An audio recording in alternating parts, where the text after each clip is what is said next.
My name is Jane Marie.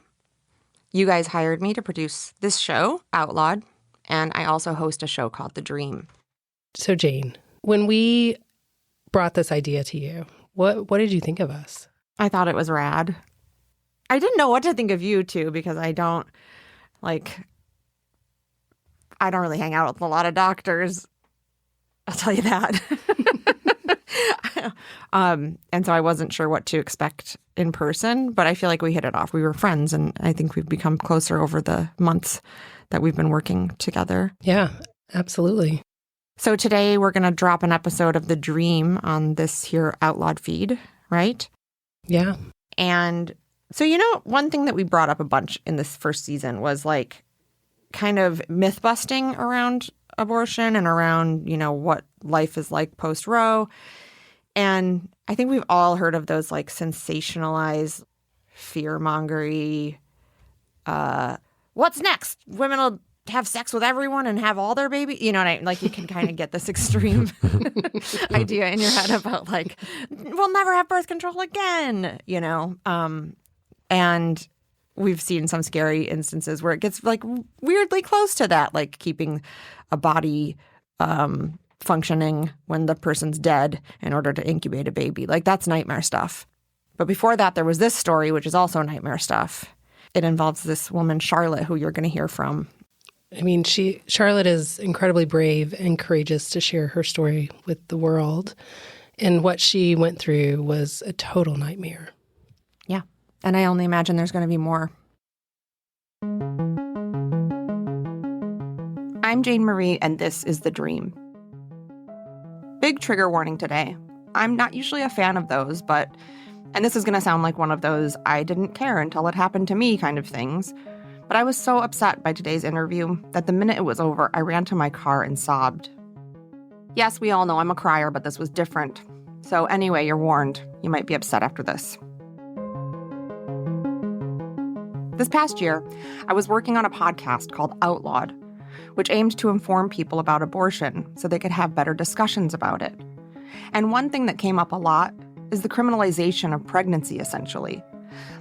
A fear that abortion could lead to jail for the pregnant person or doctors, fear that miscarriage could be mistaken for abortion, and if abortion's illegal, that person could face charges, etc. A lot of these fears are hypothetical, but there have been some cases already where this sort of thing is happening, and this is one of them.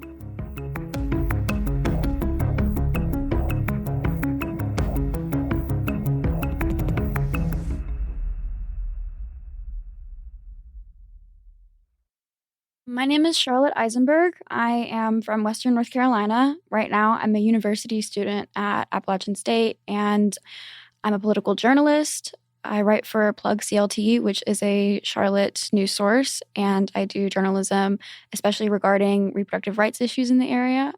And also, I do some online advocacy and organizing. And I'm the vice president of College Dems at our school. Cool. Wow, you're doing a lot of stuff. Yeah. What are you studying? I am studying technical writing and rhetoric with a minor in political science. Can we start with where you grew up? Yeah, so I was born in Lincolnton, North Carolina, which is a small town in Western North Carolina. It is pretty much in the middle of nowhere. I grew up in Gastonia, which is right beside it. It's one of the most polluted cities in North Carolina. It's a leftover mill town. And it's very, very poor. I grew up in government housing in Gastonia, and my whole life, and my childhood especially, I felt very much that I was raised more by my community and a series of babysitters and friends' parents than I ever really was just by my mother, who was a single mom when I was a kid. Mm-hmm. I have 4 siblings. A single mom to 5 kids? Yeah, I'm the second youngest. My mom has 5 children. And I grew up around so many people that were loosely connected to each other, which I always kind of liked when I was a kid. Was that because she was working?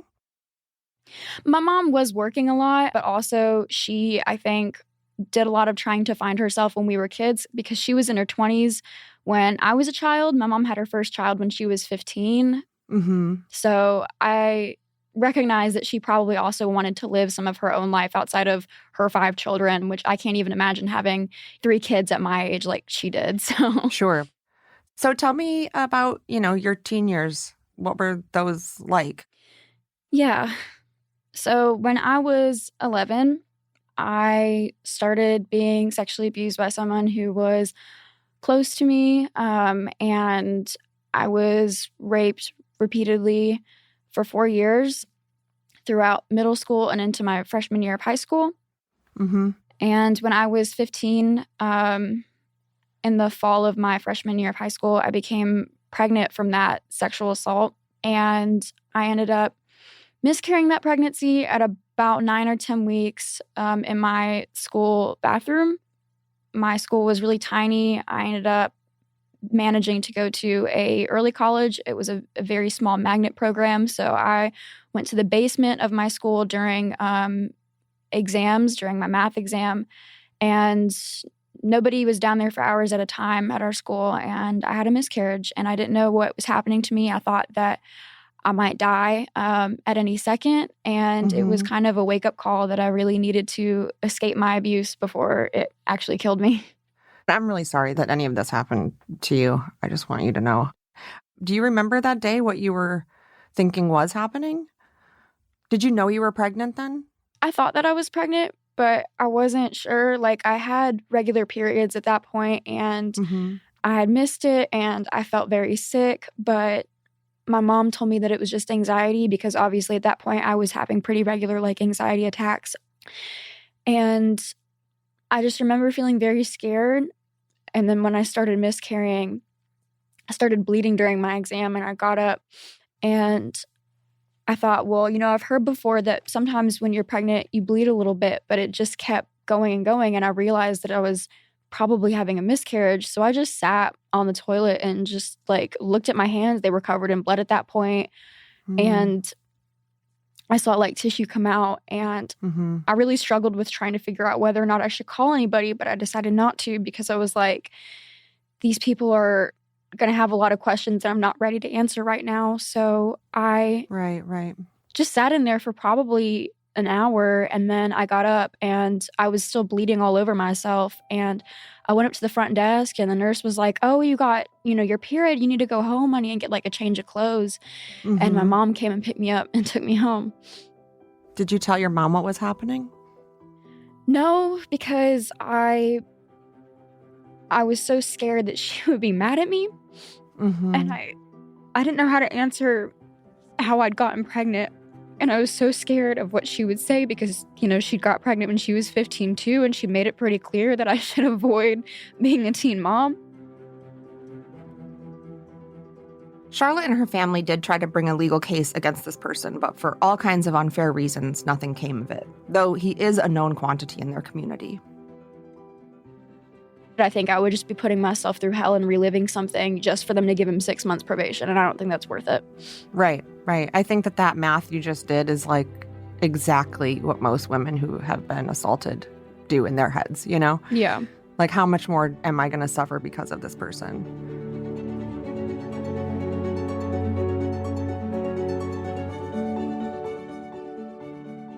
I started posting online pretty much immediately after I had my miscarriage and then the police report about what had happened to me, because I think a lot of teen girls, especially who grew up with the internet, I was using Twitter kind of like a diary. I had 100 followers, at that point, a couple hundred, and I was just talking into the void. And there were people who were what happened to you was horrible, and your story matters, and we care about you. And nobody in my life, no adult in my life at that point was telling me those things. And I just wanted to say anything that would bring me more of that, because I was beating myself up so much every day about letting that happen to me, which is obviously not true, but it's how it felt. Yeah. And I was just desperate, really, for any semblance of comfort. I felt like a little kid all the time, just begging to be believed and heard. And so you found that online through Twitter? Yes. Did you know when these people were commenting on your posts online, who they were? Or did you just feel like you were reaching some, some new friends? I didn't have a grasp on the fact these people were religious and political extremists. I didn't really understand they were like internet strangers. And especially because at that point, like I said, I grew up with the internet. So the idea of talking to people on the internet who I didn't know wasn't really scary to me. It was just a way that people talk to each other sometimes. So I didn't really understand what I was like getting myself into. I hear you. Yeah. But they were offering you some comfort, right? At the beginning.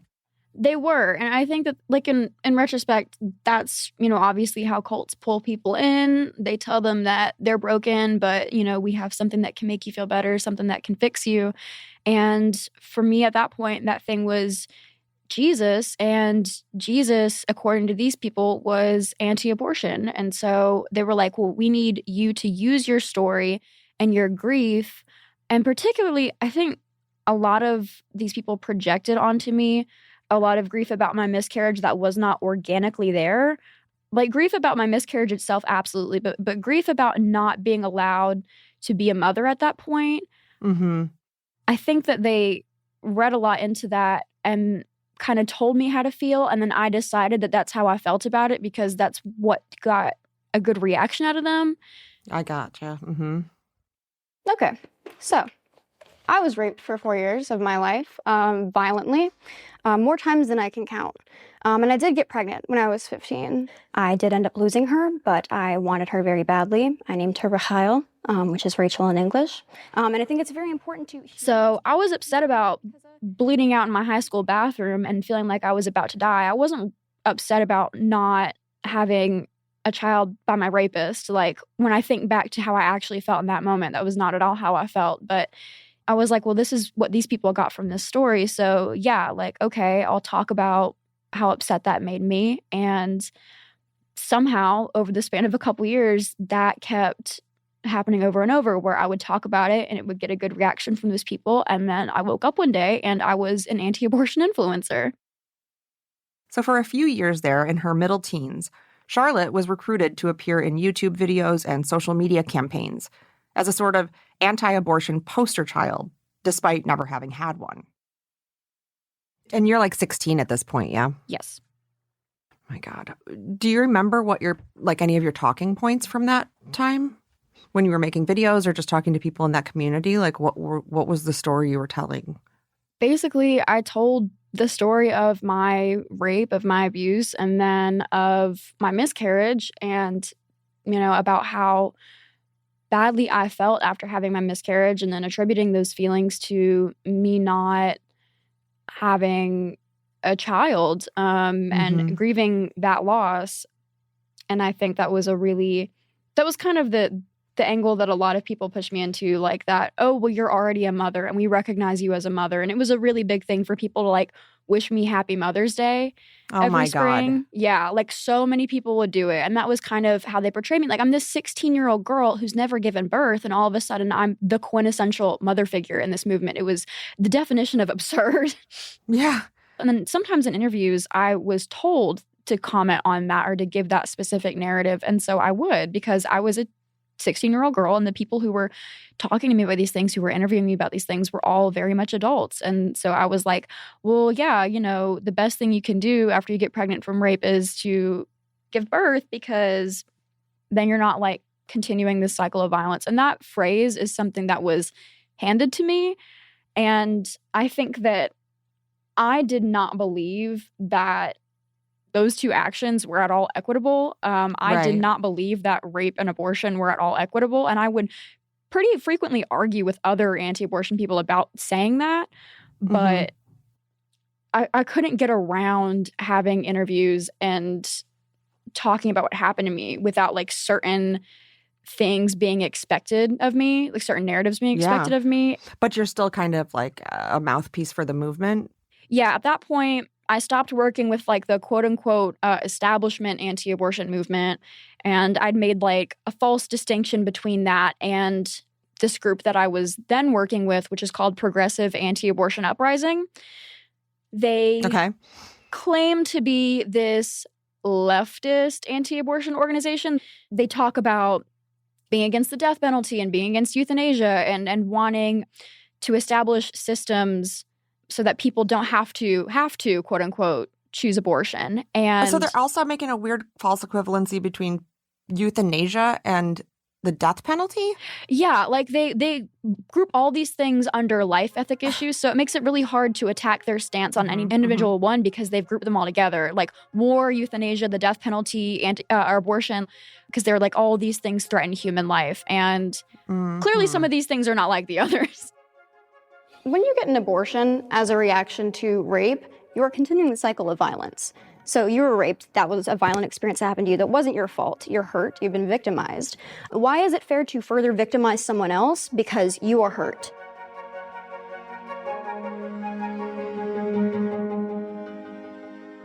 So that's the Progressive Anti-Abortion Uprising Yes. organization? And they're still in existence, yes? Yes, they're still in existence. From what I understand, they're actually hurting pretty bad internally because people have heard what I've been talking about, what I've been saying about them. But publicly, they're very much still going. So in the last year at my high school, I left Progressive Anti-Abortion Uprising quietly. I didn't say anything about it publicly, but I had gone to Washington, D.C. to stay at their like activist apartment that like all of their activists live at, the ones that work for them, as opposed to like their volunteers who don't get paid, which is what I was considered. These are like their paid lobbyists? They call them like paid activists, but people who do like protests and stuff, like Lauren Handy, Teresa Bukovac, like they all live in the same area, so they can all do like protests pretty regularly. Okay. And they're getting bankrolled by donors? Yes. So all these people, Teresa Bukovac has like the board for Progressive Anti-Abortion Uprising, and they get directly paid by like really wealthy conservative anti-abortion donors. Wow. Yeah, which I didn't know that at the time. Like that's who was bankrolling this, because I thought it was like grassroots funded because that's what they told us. But it's like some creepy oligarchs. Oh, yeah. Yeah, it's all old conservative white people. Yeah. So, okay, so you left quietly. Yeah, because that spring I went to DC for their week of action, which was supposed to be a week where we did like nonstop protests in DC. So I flew up there. It's like a 30-minute flight from where I live to DC. And so I could do it relatively regularly with like donor money. So I went up there and I stayed at their apartment, and they had this new girl come in who was like asking really inappropriate questions about my abuse and about my pregnancy. And then like she announced her own pregnancy, and we were all like, oh, that's really cool, you know, like nice. And then she started hitting on this guy that worked with our organization who was like 20 years older than her, and like, do what you're going to do, mama. Like, okay. But she was also married. Yeah, she was married, and she was like 18 and just told us she was barely pregnant with her husband's baby. And we were like, okay. And then she was like joking about it, and she called me a whore. And I was like, don't say that. I was so enraged, but I was trying really hard not to turn it into a bigger situation than it was. I've been called a lot of names in my life, so I just like quietly brought it to leadership. And you're not supposed to talk to other people in the group about your issues. You're supposed to go directly to Teresa, the leader, and talk to her about it. So there can't be any, opinion forming about how the organization is being run. I was like, hey, I'm having this disagreement. And I also had issues with how things were being done, like with protests and stuff. I had issues with how my Judaism was being used, like how I was being propped up as kind of like the token Jew. I am 18 years old. I'm from Charlotte, North Carolina, and I am anti-abortion. One misconception that I deal with pretty frequently is that we're all Christian, white, old men, and as a, Jewish woman, younger, I really want more voices like mine to be seen in the anti-abortion movement because I think we have new perspectives. So I brought up all these issues, and they were like, oh, okay. And then they got back to me later and were like, hey, you're alienating this girl who just joined, and we are going to kick you out if you don't basically have a struggle session with us and like get on a call and let us who? berate you. A What's struggle session. What's that? Another cult thing? I mean, it's the term that me and the other people who have left this group kind of assigned to these meetings, but basically in reference to what Mao's government did in communist China, where you would have like a meeting with people, your superiors, when you'd done something wrong, and they would like berate you for it publicly with like, you know, your higher ups so that you would like go back into submission. Yeah. And I was like, fuck you. I didn't do anything wrong. So after that spring and all that had happened, I left. I was completely separated from that group. And again, like I didn't do it publicly because I thought that it was dangerous for me to voice the opinions that I was starting to have publicly because of like the platform that I had and just how many people knew me. But at that point, I was like, I can't work with any of these organizations anymore. Dangerous, like someone was going to be like confront you about it, or dangerous how? I had a lot of harassment, a lot of hate, and a lot of scary messages that I got. I was like 16 or 17 when I left formally.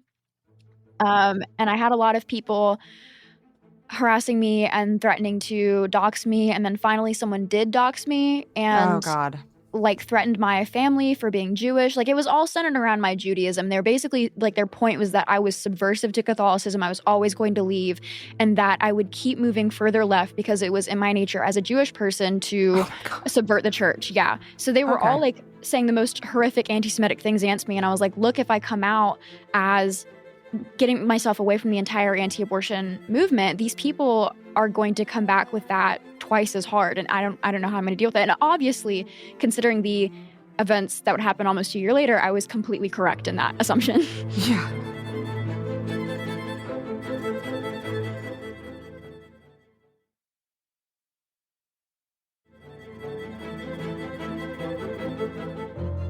Well, tell us what happened.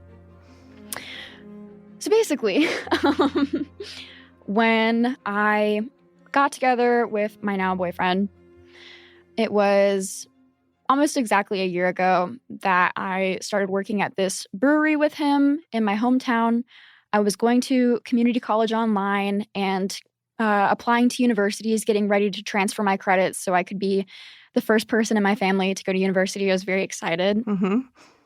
So it's basically just getting all my ducks in a row for like a year. And as I was working at this brewery, I was really struggling with feeling like I had taken a massive step back in life. I'd had this whole life planned for myself. And then I just kind of threw it out the window and feeling like I've massively screwed up. So I started drinking a lot. And it became more and more of a problem until finally that spring when I was 20, I realized that I had a serious problem. I was drinking all the time and I was massively depressed and I was so anxious. I was having constant panic attacks. Which is what drinking will do. Yeah, drinking, turns out, is your body doesn't like it when you poison it. So I was basically just laying in my room when I wasn't at work, just drinking and listening to sad music and crying. And my boyfriend was like, this is not good. And he ended up leaving that brewery to go work at a rehab facility for teenage boys. And it was owned by a company that also ran a rehab facility for young women a couple hours away. And he was like, hey, I've heard about this place that my company owns. I really like the facility that I work at. I think you should go to this place. And I think it might be able to help you. He was honestly an angel. Like, in retrospect, I do not know how he was able to, like, dealing with his own issues at the same time, like, you know, go with me through this. So I went to rehab for a month and I was able to completely unpack my abuse when I was a teenager and especially all the things that had happened to me in the anti-abortion movement. And my therapist was able to articulate to me for the first time, like, that I had been exploited and abused by those adults. And that's why I was so angry. It wasn't just because all these like interpersonal falling outs that I'd had with these people, but I was so angry because they'd abused me and I could sense that. And I was like, holy shit. So I started describing myself in rehab as pro-choice and talking to the girls around me. And I made many lifelong friends. And I'm very grateful for rehab. Mm-hmm. And then I left and I felt a lot better after that. So do you move back home or with your boyfriend? Yeah, at that point, it was the end of May when I was released from rehab. So I came back home and I went to stay at my boyfriend's house for a little bit. I had about 2.5 months until I was supposed to move to the university that I'd been accepted to. And I was really, really excited because I was worried that rehab was going to complicate me going to university, but everything was working out right on time. Great. So I went to stay with my boyfriend, just have a little summer vacation. And we had sex. And at the time, I didn't realize that the birth control I was taking and any birth control pill can be rendered ineffective by antibiotics. I was taking antibiotics in rehab. I got like a UTI or something, I think. And nobody told me that it would make my birth control ineffective because A, I was taking it for endometriosis. It wasn't just supposed to be a contraceptive. But B, I was in rehab, so I wasn't having sex with anyone. I don't think they thought that was like an important thing to note to me, I guess. Oh, yeah, it's an all women's rehab. Yeah. So if they did think about that, they were like, oh, well, she's here in this all women's rehab. So I left like right after that. And the antibiotics probably hadn't even made it out of my system. And I had sex immediately after, and then I got pregnant. And I remember I was sitting with my boyfriend one night, like a week after I'd left rehab, like the last week of May. And he was sitting on the floor and he was holding me in his lap, and I was looking at the wall and I started crying. And he asked me what was wrong. And I told him I couldn't say it because I was too scared. And he couldn't look at me either because I think he was just as scared as I was. And he was like, you think you're pregnant? And I was like, yeah. So he was like, well, don't worry about it. We're just going to figure it out. We're going to find out whether or not you are, and then we'll take it from there. Yeah. And he was really, really calm for someone that I'm sure was absolutely terrified. Yeah. So I scheduled a gynecologist appointment and I got a blood test, and I was very much in early pregnancy. It felt like absolute hell. I was sick very badly all the time. My legs But also hurt. you're reliving a trauma. So, Yeah. Yeah. So we were really struggling to figure out what to do. And I ended up calling after my second gynecologist visit when I, cried to her, and I was like, I love my boyfriend. I want to be a mom so bad, but I don't think I can be pregnant right now. And I'm considering the other option. And she was like, okay, well, this is the closest facility. And I called them, and my boyfriend overheard the phone conversation. I was initially like, I'm just going to deal with this on my own because this is going to be so hard and I don't want to subject him to it. But he overheard it and was like, why won't you just tell me what's going through your head and what you're thinking of? And I just need you to do this together with me. Aw. I can relate to this so hard. Just like not allowing people to take care of me because I wasn't conditioned as a kid to expect that.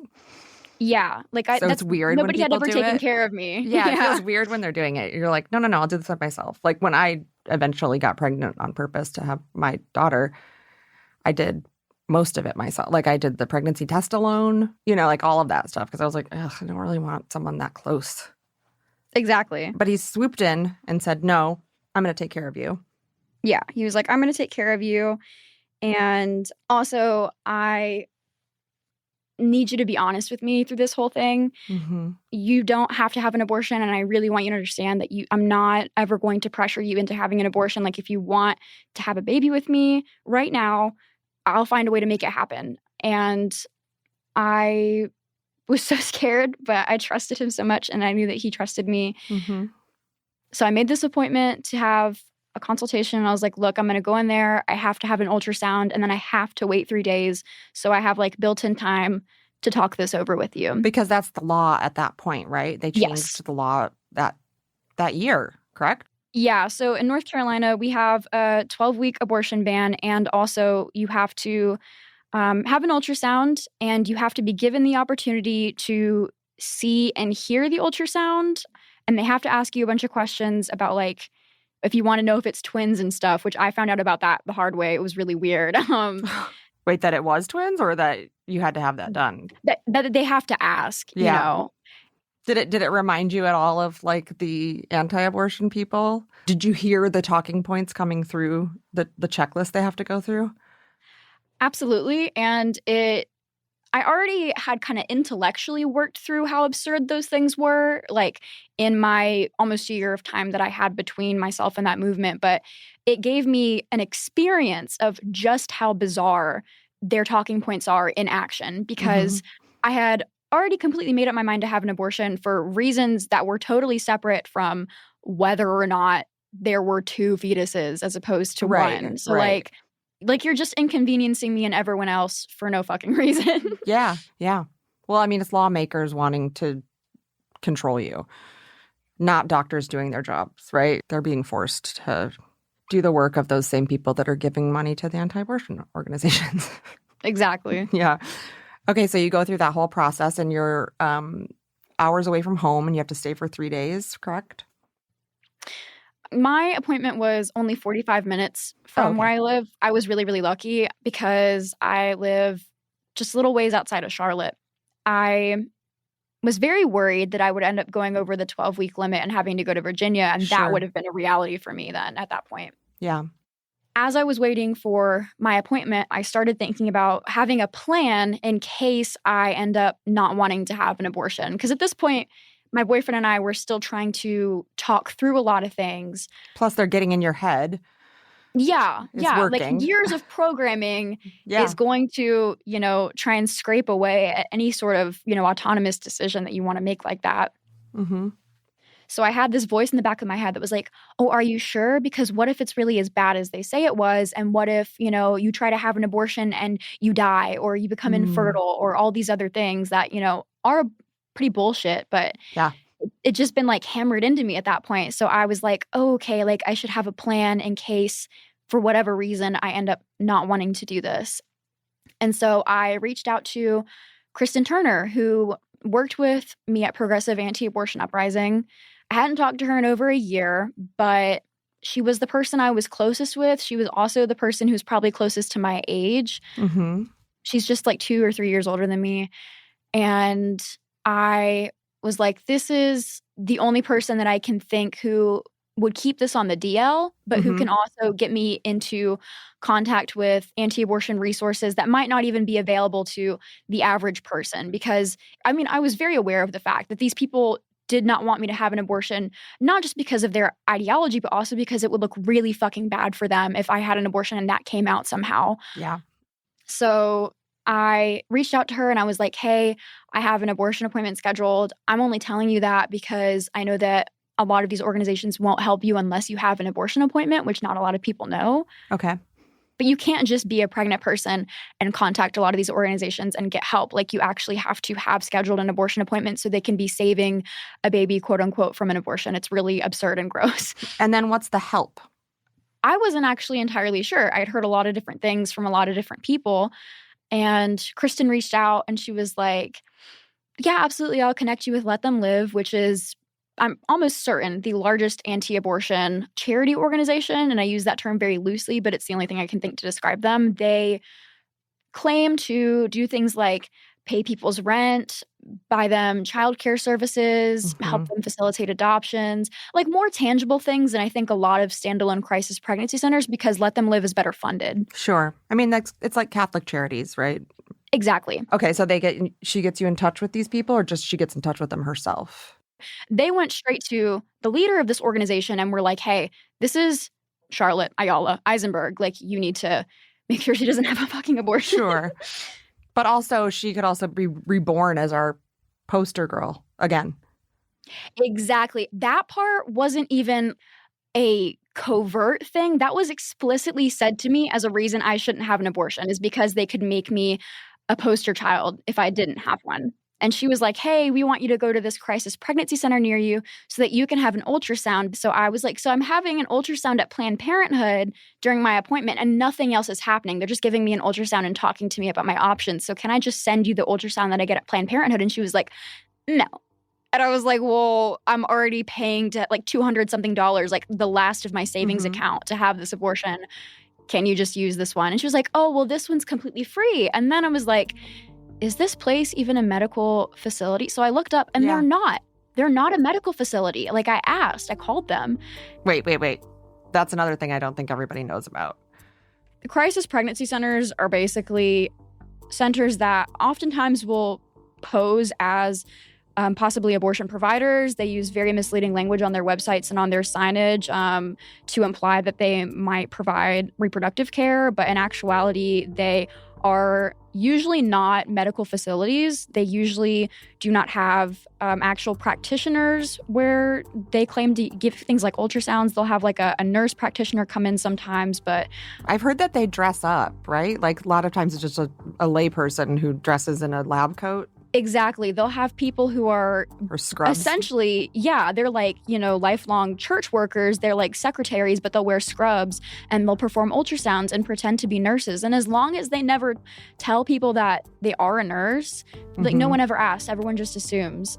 So they will give you like an ultrasound and then they'll lie to you about abortion. They'll tell you that it'll make you infertile. That's something that I was told over and over again. And then they'll like say, instead of having an abortion, we can give you baby diapers and formula for a year. And you're like, oh, well, thanks. That totally Fixes everything. Yeah, like now I'm not worried about Now paying I wasn't rent. raped. Now I wasn't raped. Yeah, like everything's good. Oh my God. And I was like, I'm not having some street preacher look at my insides and lie to me about what's on the screen because they don't even know. They're not an ultrasound technician. Right. And be like, oh, you're 50 weeks pregnant with 3 babies. Like, man, fuck you. So, Oh my God. and they start like, beating on the table and they're like, that's the heartbeat. That's the heartbeat. I was like, I'm not putting myself through that. So I told her like, hey, I don't want to go to this. She's like, well, we already scheduled an appointment for you on Wednesday. Can you go to it? And I was like, we'll see. And then Wednesday morning, Kristen Turner texts me and tries to bribe me with a DoorDash of breakfast so that I would go. At this point, I was really struggling to afford a lot of stuff because like I said, I didn't have a job. I was using the last of my money to go towards And this. she's like, do you want a bagel? Yeah, she was like, I can literally send you McDonald's. And at that point, like, genuinely, for someone who's in the kind of financial situation that I was in, I was like, that's really tempting. And she was like, I'll get you an Uber. You just got to get in the Uber and you can have your breakfast on the way and they'll talk to you. And this is the only time that I was ever offered a meal is when they were trying to use it to get me to go to this crisis pregnancy center appointment they made for me. So did you go? I did not go. At that point, I was so enraged that they were trying to obviously bait me with food that I needed to live. Right. So I was like, fuck you. I'm going to go find some instant oatmeal in the back of my cabinet. Like, I'm not going to be manipulated. What were you hoping Kristen was going to say? Like, what was the dream scenario and how reasonable was it, I was really hoping she'd be like, because she had her own issues that she'd vocalized with me about progressive anti-abortion uprising. And unbeknownst to me, actually, at this point, she had more or less separated herself from progressive anti-abortion uprising because of the fucked up way that they operate, and like had moved out of their house into like a Catholic worker's house. So I was like, maybe she'll just be like, here's this charity that can connect you with resources. Here's some stuff in your area. Like I already reached out to them for you, and then kind of more or less leaving me alone. I didn't expect her to completely be like, okay, bye, because that was very unrealistic. But I expected her to just give me actual resources and to also be understanding about it. Because like I said, we're about the same age. And you thought you were calling a like-minded person, mostly like-minded, and that you had this one difference, but that you could count on her. Yeah. Yeah. In no way did I think that she would even consider doing what she actually ended up doing. So what happened? So as I stopped being responsive after the whole thing with the crisis pregnancy center, because that scared me, I had Teresa Bukovinak, who again is like, she runs Progressive Anti-Abortion Uprising. She's like the founder and director of it. She's also a very grown woman in her late 30s. She was calling me and she was like, hey, we're all going to be in DC for Dobbs Day, which is the day that Roe v. Wade was overturned. And the anti-abortion movement kind of uses it like a Met Gala. Lord. It's so disgusting. They get dressed up? Yeah, they have parties. They have like a ball. Okay. So she was like, we're all going to be in DC and you can just fly up here and you don't even have to tell your boyfriend or your family where you're going, and we'll pay for your plane ticket and we'll pay for your meals, and you can just come in here for a few weeks and, you'll stay at our house and we'll go to the lake. And I was like, this is starting to sound like those, like, you'd used to hear about those places where families would send pregnant girls a couple decades ago, like in Ireland and even in the United States. We had one in my hometown. Pregnant women were just, yeah, where they were just kind of kept like cattle while they're pregnant to stop them from doing anything else. Right. So I was like, this is actually terrifying, especially on how they were pushing really hard to get me away from my family and the place that I'm from, and telling me not to tell anyone where I was going. So I was like, and I stopped responding to them. Like, I would still answer the text messages, but I was just like, okay, yeah, okay. Kristen, I actually ghosted like several times. Like, you can see in our text history, there's stuff that I just didn't answer. Like, she asked to talk to my boyfriend on the phone, and I was like, no way. I'm not responding to you. Yeah. My boyfriend was like increasingly uncomfortable, obviously, with the situation. I told him what these women were saying and trying to get me to leave. And he was like, I don't think that these people are going to help you. And at this point, I was like, yeah, like, I just hope that they'll sort of leave me alone if I ignore them And you enough. don't have time to think about this. Like, you don't have time to process any of this. You're on a deadline. Yeah, like, not at all. I had like 2 or 3 weeks from the time that I made the appointment until going to it. And they were, I mean, in North Carolina, we have all of these like pregnant people coming from all these states around us, as well as the burden of, there's only so many clinics in our state to handle the people from here. So there's no space for me to reschedule this appointment or anything. It's really like do or die.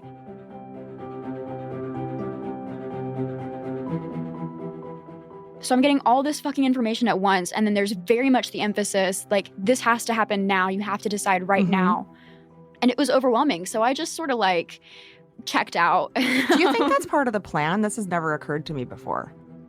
Absolutely. Absolutely. I think that all the regulations, I think that all the hoops you have to jump through, and I think that even when they do what they call sidewalk counseling, just standing outside, it's all meant to put you in this pressure cooker where you feel like you have to make a very, very, very serious choice right now, and it costs so much money, and it's so scary because they've, hyped it up to be this terrifying thing. And they're hoping that you just stay home. And that's a much easier ask than going through with it. Right. So what did you decide to do? I was like, I made this appointment. I think that logically this is the best thing to do for not only me and my boyfriend and my family, but also for what would end up being like this future person. Like, they would be really disadvantaged to be brought into a situation like this. So we went to my appointment, and me and my boyfriend were both like, I don't have to make a choice right now today. And on the morning of my appointment, I woke up at like 6:30 and I couldn't go back to sleep. And my boyfriend was already awake. He had the same issue. And I was like, I'm so scared that they told someone and somebody's going to be at that clinic waiting for me. And he was like, let's not worry about that. They have people there, to take care of you. They have security guards. Like, I'm not going to let anything happen to you. And so I was like, okay, I'm just going to go and we'll see what ends up happening. We leave like 2 hours before we need to because we're both just so fucking ramped up. And as we start this like 45-minute drive, I'm getting texts from random anti-abortion leaders that had met me maybe once ever and who were so high profile, importantly texting and calling me on like their main Instagram accounts and from their phone numbers to be like, hey, you don't have to go through with this. And I was like, what the fuck? Because I didn't tell any of these people about my abortion. But Kristen knew which day it would be if you were going to do it? Or someone knew? Yeah. Yeah. Okay. She was asking around, that sort of thing. And it never occurred to me that she would do anything to like actually... That she was gathering intel. Yeah. She didn't remember what city I was from. She actually told me that she wanted to send me a care package and asked for my address. And I gave her my address. And that's how she figured out what abortion clinic I was going to, because there's only one Planned Parenthood anywhere around my city. Yeah. Oh, my God. Oh, my God. So she was like, we have to know, like, what day it is for this, that, and the other. Yeah. So it got out there by that avenue, it sounds like. Yeah. And you're getting all these calls in the car, which is creepy. Yeah. I got, like, a text from Jessica Newell, who's a national anti-abortion activist, and she was like, you don't have to go through with this, queen. Like, you're so strong. And I was like, oh my fucking God, did Kristen Turner seriously tell you? And she was like, she just wanted me to know because I'm in the area and maybe I can help. And like, there's no need to be embarrassed. And I was like, I'm not fucking embarrassed. Like, she's just making my life way harder than it needs to be right now. And this is none of your business. Yup. And this is like none of your fucking business. Like, girl, oh my God, I'm not embarrassed. You're just literally, your nose is in my ass right now. You need to leave. Randall Terry also was calling me. And for those unfamiliar, Randall Terry is this ancient, decrepit old man who he basically founded the modern anti-abortion movement, which a lot of anti-abortion organizations don't like to acknowledge because he's such a horrible person and it's like universally understood.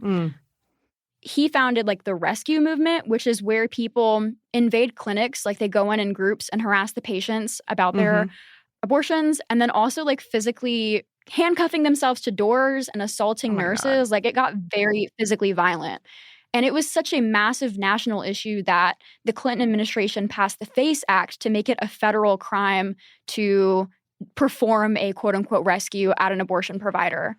But those are the people that abortion providers are scared of, you know, with good reason. Yes, because they have killed abortion providers. Right, exactly. And Randall Terry is notorious for not only being like a Christian far-right extremist, but also for having basically endorsed the murder of an abortion provider. Today, outside the church where Dr. George Tiller was murdered, a doctor specializing in women's health who also provided abortions, who for 36 years weathered massive protests, bombs at his clinic, and gunshot wounds. But he defiantly held his ground. What I am doing is legal, what I'm doing is moral, what I'm doing is ethical, and you're not going to run me out of town. Anti-abortion group Operation Rescue is condemning the killing, but its founder says Tiller reaped what he sowed. George Tiller was a mass murderer. He killed tens of thousands of innocent human beings at his own hand. And horrifically, he reaped what he sowed. They want us to let them continue their grisly trade, and we're not going to. Roe versus Wade will be on the ash heap of history, and men like George Tiller will be remembered as one of the villains of history. Yeah, so he's just a bad person. He's exactly the guy you want to get a call from on the way to your abortion. Oh, yeah. Like, I could think of no one better. So I get a call from him, and I'm like, I'll answer the phone. So I pick it up, and as soon as I do, Randall's like, don't go through with it, sweetie. I'll adopt your baby, sweetheart, honey. It's going to be okay. And I was like, Randall, I'm going to have an abortion. Like, you guys need to fucking stop. And he was like, well, do you want to be a murderer? Because it sounds like you want to be a murderer. And I was like, fuck you. And I hung up. Good, because ugh. So it was all these people blowing my phone up. I just sort of turned my phone off, and me and my boyfriend on the drive were holding hands and listening to Magnetic Fields and talking about how, you know, we're going to get through this together. And he was like, I'm going to keep you safe. I'm going to love you through this. Like, it's going to be okay. And I will never forget how gentle he was able to be with me, even while he was very physically, obviously enraged that I was being treated like that. Yeah. And so we got to the clinic, and as we were pulling in, I felt really safe because the Planned Parenthood near me is this huge building. It's got these huge fences with blackout curtains over them, and there's cameras everywhere. I was like, oh, I feel really, really safe right now. Like, these people aren't going to let anything happen to me. And as soon as that thought processes, I looked to my side, and I saw Kristen fucking Turner standing in the driveway, looking back at our car that had just pulled in. Oh my God. And I almost threw up. Like, I screamed, and my boyfriend freaked out and was like, what? Did I almost hit someone? Like, what's going on? And I was like, I think I just saw Kristen Turner, and I might be hallucinating because I'm just scared out of my mind, but I'm almost certain. And so we were talking through, like, okay, what do we do right now? He was like, we can just go home. And I was like, no, if we go home right now, we might not be able to reschedule until after 12 weeks, you know, because we've already waited 2 or 3 weeks. Then you're talking about going to a different state. Yeah. Yeah. We knew it was now or never because I had just enough money to pay for exactly what I needed at this clinic. Right. And importantly, I didn't have enough money for an in-clinic procedure, let alone to pay for gas to travel to Virginia and all that stuff. Right. So you had to do a medication abortion? Yeah, that's what I was looking at. Okay. And because I knew also the price with that can fluctuate a lot more than with an in-clinic procedure, which is going to be over like $500. Right. And also, of course, my insurance doesn't fucking cover an abortion. Right. Right. Yeah. So I go in and I get signed in and I fork over like $230 for this ultrasound and stuff, which is physically painful. Can we clarify? I don't think people understand how an ultrasound can be painful, but they a lot of times do an internal ultrasound. Yeah. And if you have endometriosis and you're pregnant, that is no bueno. That shit hurts. Yeah. Yeah. And we sit down. Mm-hmm. Me and my boyfriend are sitting there talking about what to do. And then Kristen Turner starts texting me and she's like, hey, am I at the right clinic? LOL. Like, I think I saw you, but I'm not sure. And I was like, what the fuck is wrong? And you're like, I didn't invite you here. Yeah. So actually, I can read these text messages in real time. So she texted me, and I was just so in shock, and I didn't even know what to say to her. So she was like, did you see me? And I was like, you looked right at us. And she was like, Yeah. Just come give me a hug, man. I miss you. I honestly couldn't see you. The fence blocks faces. It's almost like that's what it's designed to do. And I said, I'm just going to get my ultrasound done. I'm not even here for an abortion procedure today. And importantly, like nobody at that facility was there to have an abortion that day because they don't have an abortion provider at that facility on the day that I went. And they told me that. So, and I could also overhear at the counter what people were there for. And it was all like birth control, implant insertions and pills. And, you know, like nobody was there for anything even remotely close to an abortion procedure.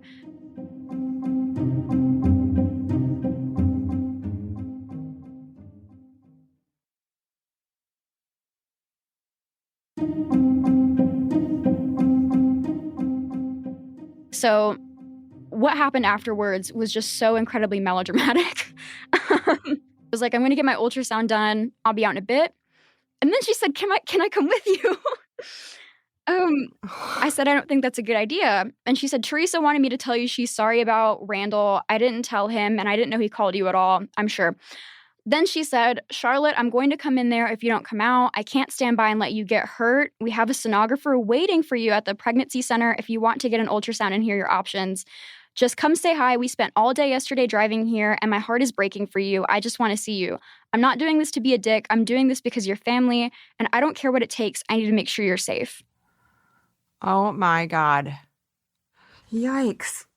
It's very stalker behavior. Yeah. Yeah, exactly. I'm thinking like, this person has not talked to me in over a year.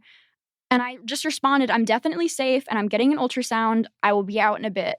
And then I turned to my boyfriend and I'm like, man, what if she comes in here?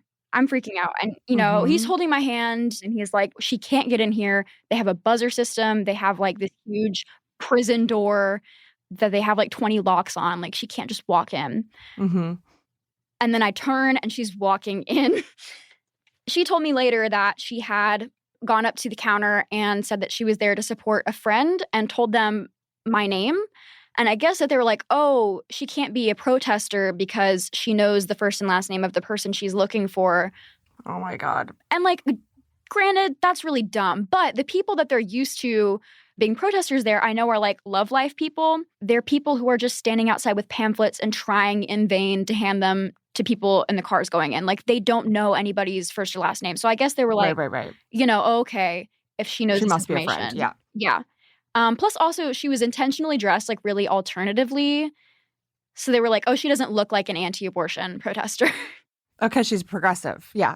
Yeah. So, you know, I can totally see why they let her in. I am a little upset that they did because at the end of the day, that's not best practice. But like, I'm not mad at anyone. Well, also it's a federal crime. And then part of me was like, maybe this is like God is punishing me for being an anti-abortion activist and this is like my atonement. And I was very much thinking of that at that moment. And like, I don't think that that's true, but it did give me a lot of perspective that I will not soon forget. She sits across from us and she starts talking to us. At this point, Charlotte began filming. I just want to share with you all this pretty emotional picture for me that I took inside the clinic on the day of my consultation. This is me holding hands with my boyfriend. That's him. And this is Kristen Turner. This is while she was asking us super invasive questions, asking my boyfriend if he's ever been a father before, asking me about my previous pregnancies, and asking us if we thought of any names. We're just looking at each other like, what the fuck is going on? then she's like talking directly to my boyfriend because she knows she can't get an answer out of me. And she's like, can you just step outside for a minute and talk to me? And he's like, I don't have anything that I need to discuss with you. And she looks really taken aback. And she's like, well, I think there's clearly a lot to discuss. And he leans in and he's like, not with you. And he was my hero in that moment. It's like, you know, I've been a very assertive, loud, frankly, like I've been called a bitchy woman my whole life. And it was so mortifying that in this moment I was frozen and I just could not do anything but stare. So I basically was like, Kristen, please stop. We're not coming outside. We don't want to talk to you. And after what feels like an hour, they finally call me back. And I felt bad for leaving my boyfriend there, but I really didn't want to give Kristen the impression that she could follow us back. Because if I had to tell her to stay there, I was afraid it would create like an altercation. The whole time, I didn't just go up to the front desk to tell anyone that she was a protester, because I was terrified that she'd be like, well, she is an anti-abortion protester too, and there would be a whole thing, and the police would show up, and like I just needed my Oh, I see. Because Like actually, it's a team of you in there that are anti-abortion. yeah, like it didn't escape me that any of those clinic workers could have recognized me. And actually, when I went up to the desk, the man who was checking me in was like, oh, I've seen you somewhere before. Hang on, let me place you. And I promise you, I almost pissed myself. I was so scared. There were tears in my eyes. And he was like, you look just like Mila Kunis. You're like, I was like, phew, dodged a bullet. I get that a lot. So I was already like about to throw up. I was so scared. And I was like, I just don't want her to find some way. So he stayed out there to block her? Yeah. Like I Okay. basically told him to stay there to block her. And I think he understood that. It's like I left them together. And as soon as I got up, she like sat beside him. And oh my God. my boyfriend, God bless him, had to endure her asking questions like, have you ever been a father before? Like, do you want to have a baby with Charlotte? You know, do you want to marry her? Like all these things. And the restraint that it must have taken him to keep answering these questions so she didn't redirect her attention to me, I'm so grateful for him. And I went back and they did the vaginal ultrasound. And then finally I came out and I've had some time to like reflect with myself about like the choice that I'm trying to make. And I come back and I'm like, oh, we're still dealing with this. I forgot. For a moment, I lived in a sane world where I was like at a doctor's appointment. Right. I didn't even go to the counter to check back out because I didn't want to try and schedule another appointment for my abortion and have Kristen Turner get up and Overhear start it or screaming or something. Yeah. Because at this point, I felt like I was handling an explosive. So I grabbed my boyfriend and I just like drag him out. And as we're walking out, we got outside the door and up to our car, and I turned around and she was gone. So we sat in the car for a minute, just kind of took a breath, and then as we were pulling out, turned the car, and Kristen Turner appeared in front of it, like standing in front of the car so he couldn't drive off. She like gestures at him to roll the window down, and he does, and he just like leans back while she talks past him to me. And she's like, I'm so sorry for showing up unexpectedly, Teehee. I didn't mean to upset you. I know you guys are pretty upset. And I was like, thank you. You're so sweet. Please. Yes, you know? Yeah, let us go. So she stepped back, and then my boyfriend like peels off. And after all that, I was like, take me home, and I'm not leaving my room for 3 days. Yeah. Like I was so scared. I was so worried that someone had overheard our conversation. We got back and spent a couple hours decompressing. And then Kristen texted me a couple hours later, hey, like we're still in your city. We want to know if we can just talk to you for a little bit. Lydia really wants to see you. And I was like, who the fuck is Lydia? And it was then that I was informed she had brought along this teenage girl who was very much a baby. Like she's still in high school. And I'm not really sure why she brought her along. I was like, man, these people aren't going to fucking leave until I am straight up with them. Like if I talk to them, because at this point I'd not been straight up with her because I felt like I couldn't, but I was getting to a point where I was like, no, this needs to end right now. And they pull into my boyfriend's house and I get in the car And my boyfriend doesn't really want me going with them, but I'm like, look, I'll be right back. We're not going far. I just need to tell them, what's what. And he's like, okay, I trust you. So I get into the car and they're like, okay, well, it's like a 45-minute drive to the hotel. And I'm like, whoa. They ask if I want to pick up clothes from my parents' house. What? Yeah, they're like, you want to get a change of clothes? And I was like, what do you mean? And they're like, well, you're coming to stay with us, right? And I was like, never said that. That's something that you are making up in your head. Mm-hmm. And she's like, oh, okay, well, we can just start driving and we'll find something along the way to stop at. And I'm like, there is a little main street in our tiny town. It's like 2 blocks from here. It's walking distance. We can stop there. Yeah. To give myself some autonomy, because I knew that if I really needed to walk back home to my boyfriend's house that I could. You could get there. Yeah. So they seem really upset by this, but they're like, okay.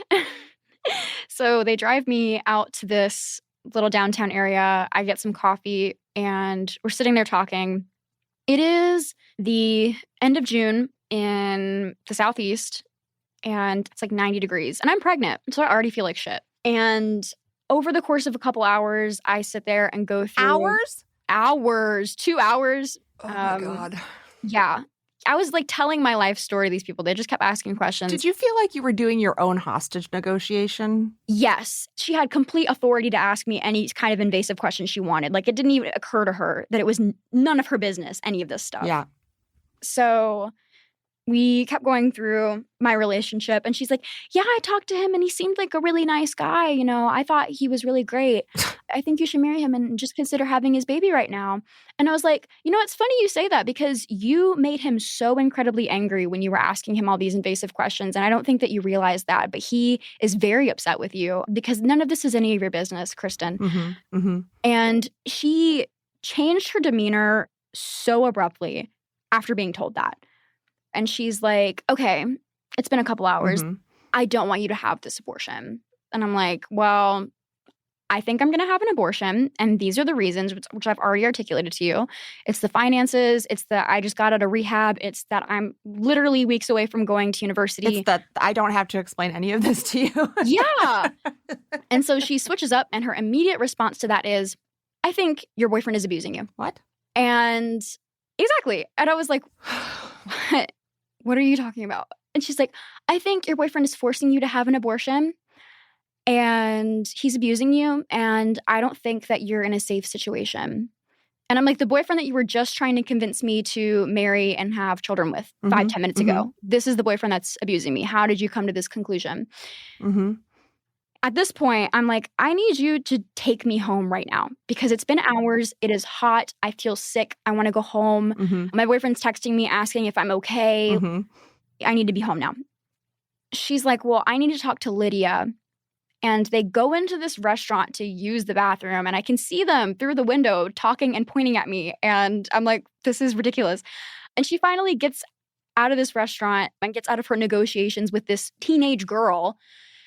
And she's like, Lydia says she doesn't want to drive you home because you're in an abusive situation. So here's what you can do. What I can do. You can call your parents to pick you up. Uh-huh. And at this point, to stop myself from getting into an altercation with this woman, I just started walking the other direction. Yeah. Because I have never felt so unsafe in an altercation like this. And I'm like, I need to get out of here. Mm-hmm. So I start walking and I can hear her screaming after me. And I hear her get on the phone with someone. And it does not occur to me that the person she could be speaking to is a 911 operator. Oh my God. And as I'm walking down the street, an ambulance pulls up in front of this empty church and stops. And 2 EMTs get out. And I have a gut feeling that they're looking for me. And so I go up to them and I'm like, hey, do you guys need directions or something? Why are you stopped here? She's like, we're looking for a girl that matches your description. Actually, your friend called and said that you're suicidal and that you're trying to hurt yourself. And I let out the most animal sound that I think I've ever let out. Something between a wail and like a scream of frustration. And I'm like, look, I'm going to level with you. This is what's going on. I know it's going to sound weird, but these girls are like really, really religious and they don't want me to have an abortion. And being where I'm from, that makes total sense. That's the culture of the Southeast. This EMT, luckily, is a really cool lady and a normal person. And she's like, oh my God, I'm so sorry. We're not going to evaluate you. You are clearly of sound mind. You're articulating yourself very clearly. A police officer is about to pull up and we'll have him drive you home because we can't take you home in an EMT vehicle, but we'll have the police officer drive you home. So the police officer takes me home and I come inside. Yeah. And my boyfriend's like, did a police car just drop you off? And I like fell into his arms and I collapsed and I was just sobbing and I explained what happened to him. So I'm like, look, man, I'm really hungry. I feel sick and horrible. Yeah. Can you go make some breakfast for dinner? So he goes downstairs and he like starts making some biscuits and stuff. And like I throw on one of his t-shirts and like my boxers and I'm just like trying to relax. And it's about 2 hours that I'm at home. And I finally step out into the yard. I'm like, I'm going to call Teresa Bukovinak to see if she organized this. Yeah. So I get on the phone with Teresa and she answers. And I'm like, hey, Kristen Turner just called the police on me and told them that I was suicidal because she doesn't want me to have an abortion. Did you or did you not tell her to do that? Because that is not legal. You're at the very least lying to the police and misusing resources. And I need to know if this is an action of your organization or just something that Kristen Turner did. And Teresa says, we're all just really worried about you. So that's a yes, in my humble opinion. Yep. Like she knew what was happening. Right. She was apprised of it, whether it was her idea or not. She knew it was going on. Exactly. Yeah. So she says that. And as she gets that out of her mouth, 2 cars pull into the driveway with headlights way too bright for me to make out what they are. And I'm standing there barefoot and my boxer shorts and a ratty t-shirt with no bra. And I scream for my boyfriend. He comes running out of the house at a speed I've never seen a human being move. And he like gets in front of me, puts his body right in front of mine and is like yelling at this car, like, what are you doing in my driveway? And this police officer steps out. Oh my God. Fully vested. And I'm able to see now that there are bars on the windows of both these police cars that are sitting in front of me. And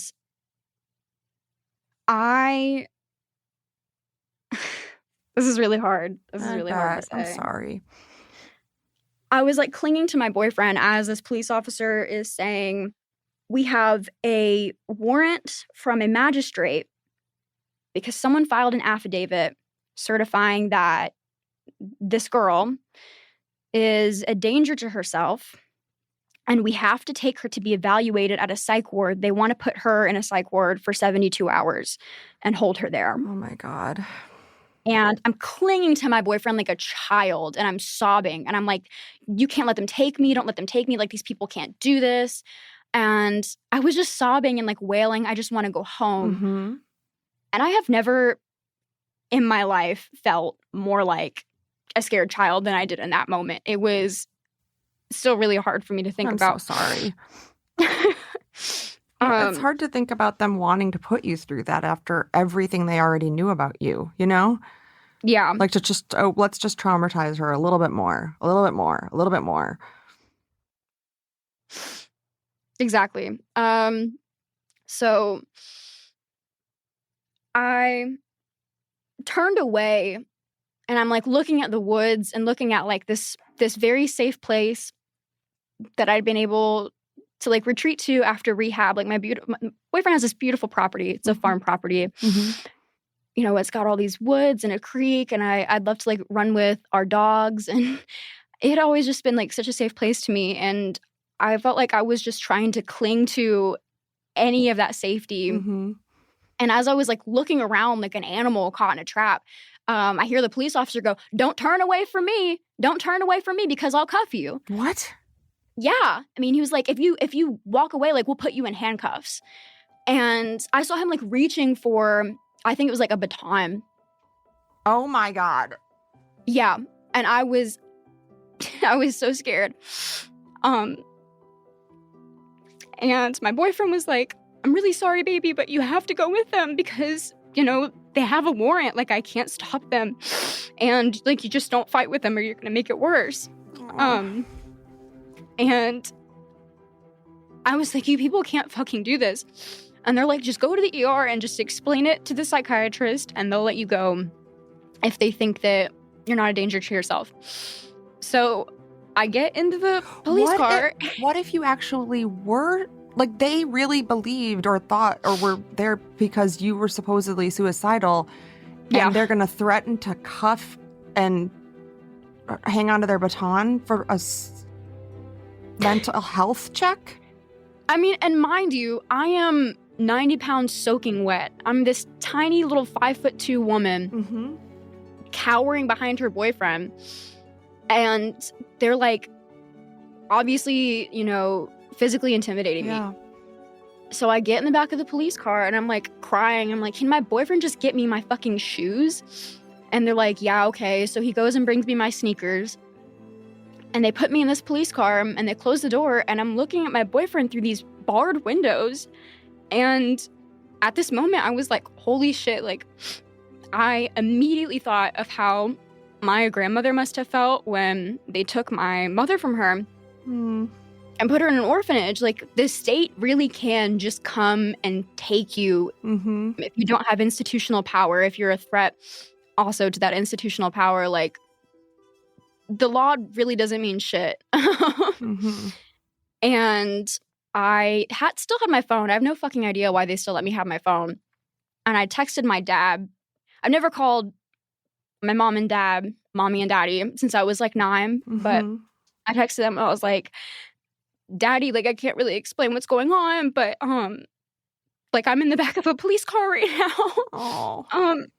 And I'm my daddy's little girl. Like, I am. I need tissues. No, yeah. I'd always been a straight A student. I'd always been, you know, doing 5 extracurriculars and in a debate club. Like, I'd always been such an achiever. And like, my dad is so proud of me. And the idea that I would ever be in a police car was just so alien to him.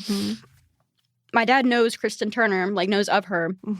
And I was like, Kristen Turner called the police and told them that I'm suicidal and I'm being taken to the hospital to be evaluated. Can you meet me there? And he was like, absolutely, baby. Like, I'm going to be there. Just hold on. I was texting my boyfriend and I was telling him like what hospital they're taking me to. And I was trying to explain to the police officers, I was like, I know I sound like a crazy person, but I'm not suicidal. Like, these girls are just trying to stop me from having an abortion. They're like, we can't help you. Like, you just need to save this for the people at the hospital. Like, you know, basically, you know, whatever. Too late. We're just following protocol or whatever. Yeah. Exactly. And I'm so sorry. And I apologize for, you know, having you relive this. I mean, like, the only thing that I can think of when I think of how I felt in that moment is that there are so many women who have been through similar experiences, especially women of color who have had these experiences and tried to talk about it and no one gave a fuck. And that have been permanently victimized and traumatized by the state in this way because they were pregnant. There are people who have had these experiences and they just have to live with it because the system doesn't care. And just that I've been able to like platform this story, I think like just makes it worth telling. Okay. Like letting people know that it's so I didn't expect to cry so much. It's okay. I cry on the show all the time. At least a couple times a season. Real. Yeah. So what did you say at the hospital? I got there before my dad and my boyfriend, and they like perp walked me through the ER. Again, I'm wearing these boxer shorts and an old t-shirt, and I have these 2 big old police officers walking me through, and like every nurse in this hospital is lined up along the walls of the ER staring at me as they walk me to my room. And I just wanted to be compacted into a little ball and vanish. Yeah. I bet. I'd never been looked at that way in my entire life, even when I was in rehab. And you don't even know why they're looking at you like that. It's probably because the cops are there, but like, is it because you're suicidal? Is it because they know that you're pregnant? Is it like all of the different things that people could be judging you for? Yeah, like I didn't even know what they'd been told. Right. So I get in there and I'm explaining to every nurse that comes in. I explain to the attending doctor, and he's like, I'll forward this to the psychiatrist. Like, I'm really just here to make sure that you're not physically hurt, but like, I'll tell her, like, I believe you. That shit is crazy. And finally, the psychiatrist comes in like hours later. My boyfriend's been there at that point, holding my hand. Yeah. Trying to get me to eat something. My dad's come in and talked to me. My dad at that point didn't even know I was pregnant. My mom did. Mm-hmm. But I mean, again, I'm daddy's little girl and like a star student. And I didn't want him to see me that way. Mm-hmm. And my boyfriend had to tell his parents that I was pregnant too. So like now everybody knows I'm pregnant. And thinking about having an abortion. And the psychiatrist comes in and she asks my boyfriend to leave and she talks to me about everything. And she's like, here's what they told me happened. Have you seen this affidavit that they filed? And I was like, no one's shown me anything. I don't know what's going on. So I'm going to read the affidavit that was issued by the court. It has a bunch of typos and mistakes, but I'll try to read it, as it's meant to be read, I believe. Respondent has been talking to friends/ex-coworkers from California and Georgia. They were in D.C. on a work trip. Respondent said she was struggling. Respondent went to a drug rehab at ... and was released at the end of May. Respondent said she took a bunch of pills trying to kill herself. Respondent lives with her boyfriend, who is an employee at ... the rehab. She was referred there by him. There is a 19-year age difference between the two. The conversation between respondent and petitioner led petitioner and another friend to come to North Carolina to see about her because her behavior was abnormal.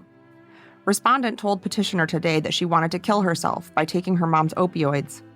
Petitioner stated the respondent's personality is not aligned with her values.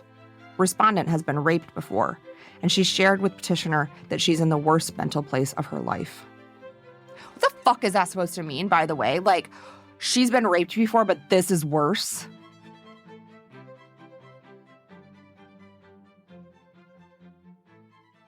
My mother has never been prescribed opioids in her life, and I have never done opioids in my life. Mm-hmm. So they had like pieced together all this information about me and him, and it ended up like a bad game of telephone because they put a lot of stuff on this affidavit that just wasn't true. Okay. They alleged that he was abusing me, that I was an addict, that I was a danger to myself. Importantly, because I was trying to have an abortion and they believed that my boyfriend was forcing me to because it went against my values. It's the exact verbiage they used. Mm-hmm. Mm-hmm. This random child who is putting me in a psychiatric ward for trying to have an abortion because she thinks it goes against my values. And the magistrate signed off on this. Crazy. I'm looking at this piece of paper like, this is the piece of paper that very well could have turned my body into physical property of the state if this psychiatrist was one of these good old boys that are a dime a dozen where I live. Mm-hmm. It would have been so easy for me to get taken to a different hospital, Right. talk to an old male psychiatrist, and boom, like I would have been in the psych ward and I would have probably gone over that 12-week deadline and I might have had to remain pregnant. And remembering what happened to my grandmother, I'm going through this scenario. I'm like, they would not have let me keep that infant if I had been committed to the psych ward while pregnant. Right. CPS is going to take that baby from me, obviously. Especially when someone's alleging that I had done opioids. Like, Sure. Yeah, exactly. like, Jesus Christ. So all this shit that just is not true.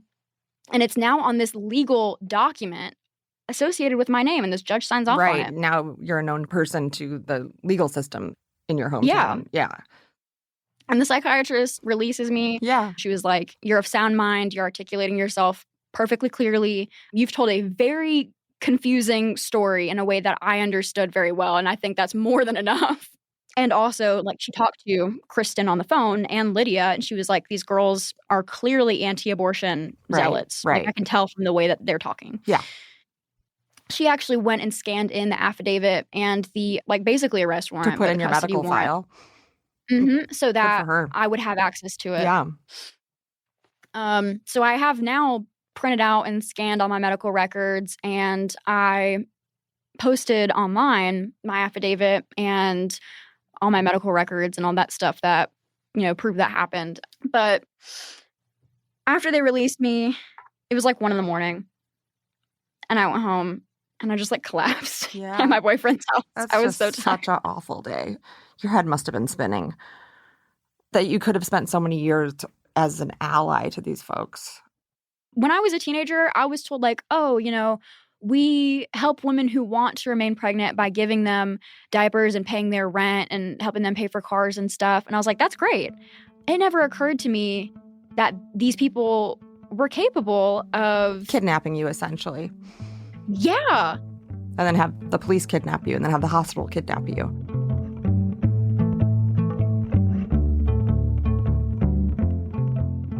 So did you get the abortion? Do you mind me asking? Yes, I ended up using mifepristone and misoprostol.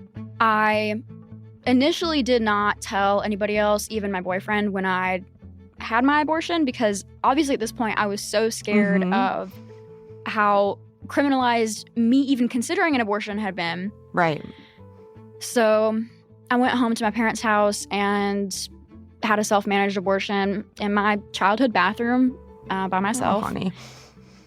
And it was so scary because the whole time I had like ringing in my head, Emily Burning telling me that having an abortion would make me infertile and I'd never be able to have the children that I wanted to have, and that I would die from like sepsis or hemorrhaging.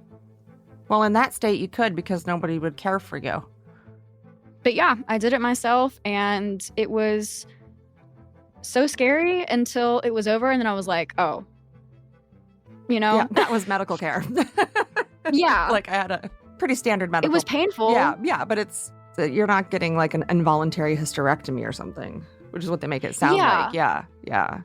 And it's the loss, I think, particularly of that potential future of me being a mother that was hard, because I do really want to be a mother, but I also knew that is a whole person, and I know what it feels like to be raised in poverty. Yeah.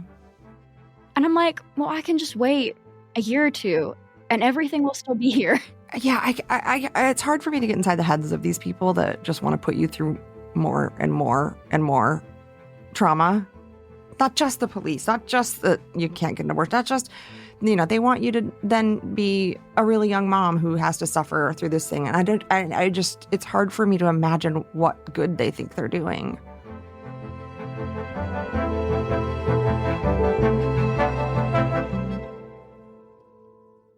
Can you sue them?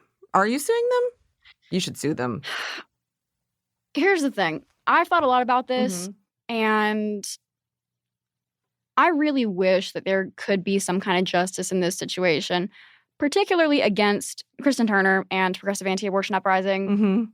But in considering that, I've worried about, especially as abortion is becoming more and more criminalized, and we're looking at right now legislation that's been introduced federally to have a total federal abortion ban with House Bill 722. And I had no faith that they would not try to criminally prosecute me for the abortion I had as they were doing discovery for the case that I had brought. And the laws keep changing. It's like you don't know 1 second to the next what's legal, what's illegal. Exactly. Lots of different states are coming up with retroactive laws to go back and prosecute people and whatever. There's like a million little asterisks. I talked to the Repro Legal Health Line. There are aspects of people having abortions they think are completely legal that it turns out they're liable for. Right. As quickly as they got that affidavit and you had a warrant out, that kind of stuff's happening all the time, but like on a grand scale where a doctor will be in the middle of, say, performing a procedure and the law changes while they're not looking. So I can see why you wouldn't want to involve the law. And also more than that, I don't know if you've heard this, because I actually didn't hear it for a couple days, but apparently Donald Trump just released all of the anti-abortion protesters who have been held in violation of the FACE Act, including Lauren Handy, who worked with Progressive Anti-Abortion Uprising. They'd all been to federal prison because they were involved in a quote-unquote rescue where a nurse was injured. And I looked at that and I was like, man, Kristen Turner is never going to get in trouble and go to jail or be held liable in any way that counts. Right. If I go through the hell of court and trying to deal with this, just like with my rapist. Nothing's going to happen to her because even at the end of the day, if a sane judge in North Carolina does something about it, Donald Trump's just going to snap his fingers and she's going to be able to walk out. Right. So it doesn't matter what these people do to me. Like, it just feels like they just get to terrorize women as much as they want, basically. And it's only getting worse. Exactly. Yeah. Ugh. Meanwhile, I'm in a police car. Right. I did not hear that about the FACE Act people getting let out of jail or federal prison, rather. That ended any little voice that I had in the back of my mind that was like, what if these people were right? What if, me having an abortion is going to traumatize me? Like all this stuff. Mm-hmm. Like as soon as they put me through those things, I was like, nope, because these people cannot be on the right side. There's no way that the right side would make me feel this way, would do this to me. You are not obliged to do anything, by the way. I want to make sure I'm clear about that. Like, you can take it easy and never talk about this again. You don't owe anybody anything. But I'm just wondering how you're thinking about it now. I had a while to think about it between like the news of my abortion breaking in far right spaces and like the harassment that I endured after that and like having to leave school and everything. Like my life kind of went on pause for a couple weeks. Yeah. And I had time to think about like, what do I do now, if anything? Mm-hmm. And the pros and cons of not doing something and doing something, because I was already facing such an insane amount of harassment like I'd never experienced before in my life. And I was like, this is only going to get worse if you talk about what happened, you name Kristen Turner and you name Teresa Bukovac and you go after these people because they react very poorly to you attacking their own. Sure. But at the same time, I was like, I would say especially in anti-abortion spaces, I don't think like people who are donating every once in a while to let them live know that they are funding things like this and progressive anti-abortion uprising. Like they're funding harassment of pregnant people and pressuring and coercion. And I think that if more people knew that this is actually what the anti-abortion movement is about, and it's not just about, helping women who want to be pregnant. Well, that's why I got in touch with you, because I was like, I think that a lot of anti-abortion people like to claim that pro-choice folks are like fear-mongering. Oh, they're coming for your body and da-da-da-da-da. And then I heard your story and I was like, hang on a minute. Literally someone got arrested for thinking about having an abortion? But, I think people think this stuff isn't happening. When we see these headlines saying, oh, Trump wants to criminalize miscarriage, or bring death penalty against women who have an abortion. And we're in that moment where it's like turning really scary, but nobody wants to believe it, Yeah. That's why I reached out to you. I wanted to talk to you about the real life scary consequences of what's happening all over the country right now. And what's interesting is that like there's a lot of anti-abortion people who are starting to wake up to that but feel like they can't leave. And I think also in sharing my story, as well as alerting people to the severity of the situation and being like, no, people are being put in police cars for considering abortion. This is a real thing. Also being like, you can leave, because I did. I left so publicly and I endured some bullshit for it, but it was worth it because I don't think any sane person should be able to live with themselves seeing something like what happened to me or even experiencing that and being like, okay, well, I'll still keep my head down, Well, I'm thinking as you're saying that, going from wanting to turn into a little ball in the hospital and disappear to now having become kind of the giant monster in their faces, They're scared of me. They are scared of you. And I'm wondering, like, where do you think you got that sort of strength? I think that I am a much more resilient person than I gave myself credit for a very long time. Mm-hmm. And I think that's a big part of it. I also think that having someone like my boyfriend through all of these things, and who was able to be my strength sometimes when I couldn't, as well as my father, as well as my close friends. I leaned on so many incredible people during that time period when I was being harassed so badly that like I had to leave school and I was being like threatened. I'm very grateful to them. And I think that that's where a lot of my strength came from. Yeah. But also just like the anger. And I think that a lot of people like me who have been through really traumatic things and who are really angry afterwards feel guilty for that anger, but I am really grateful for it because You tapped into it. I tapped into it and I used it to do all these things that without it, I would not be able to do. If I was just, only able to sit with how scared and, helpless it made me feel. Right. So aside from the videos I've seen where you talk about this, are you doing any other sort of writing about it as a journalist? Yeah. I'm trying really hard. So I do have my job with Plug CLT where I'm starting to write some pieces about abortion access. The latest one that I did was about a Catholic school in the Charlotte area that on a school-sanctioned field trip brought their students out to protest a local abortion provider. Yep. It's getting crazy out there. Writing about that sort of thing. And then also I just applied and was accepted to interview at Collective Rising, which is like a reproductive rights organization there. I'm looking to get a summer internship with them and go to their conference. So I really hope that works out.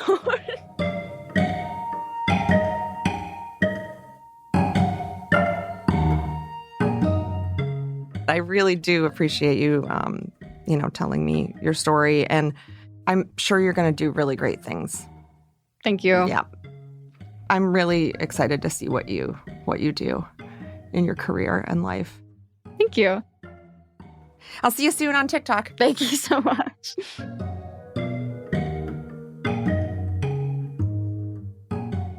One of the many things that struck me about Charlotte's story, one that I can't stop thinking about, is just how many adults in her life, in the name of supposedly caring about children, took advantage of her when she herself was just a child. That so many adults let or maybe even want their politics to affect their morals. In other words, if you want to be in a certain group that aims to change laws, you might start to believe people like Charlotte should suffer for that. You lose your empathy, your compassion, in favor of some collective political goal. We'll unfortunately be hearing a lot more stories like this if we don't get our shit together.